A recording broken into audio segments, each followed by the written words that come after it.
এইটার কাহিনী অন্যরকম এবং আমাদের যে মানব জীবনের সাথে সম্পূর্ণভাবে সম্পৃক্ত, গ্রামের জীবনের সাথে সম্পৃক্ত। তো সব কিছু মিলিয়ে মিষ্টি, টক ঝাল মিষ্টির যে ব্যাপারটা সবই আছে। আমার খুবই ভালো লাগলো, মানে অনেকগুলো গল্প একসাথে মেলানো।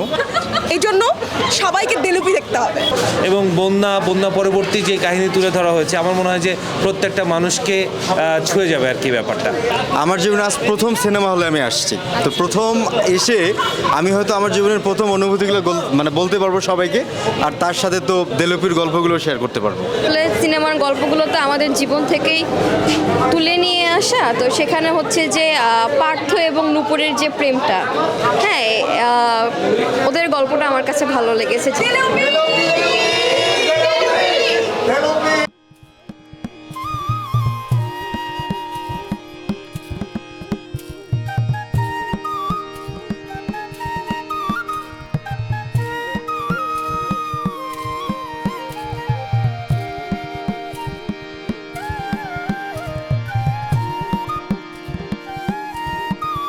পরিচালক একটা উইটি কাজ করেছে, খুবই ভালো, ইন্টারেস্টিং লেগেছে আমার।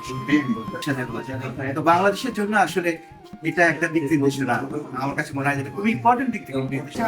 মানুষের যে চাওয়াটা সেটা প্রকাশ করা যায়, এটা আমার কাছে মনে হচ্ছে সিনেমাটা দেখে মনে হয় নাই যে আসলে অভিনয় দেখতেছি, মনে হচ্ছে আমি ওই দেলুপিতে আছি। মানে গল্পের যে স্ট্রাকচারগুলো আমরা অভ্যস্ত, যা যা দেখে অভ্যস্ত, প্রথম ঘটনা হচ্ছে তার বাইরে।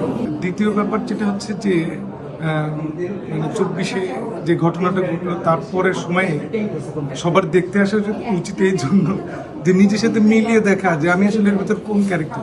খুবই ভালো লাগছে আমার, এখন ওই যে চোখের পানি আমার এখন। দেলুপির মেকিংটা অসাধারণ, সিরিয়াসলি অসাধারণ, আমার কাছে খুবই ভালো লেগেছে।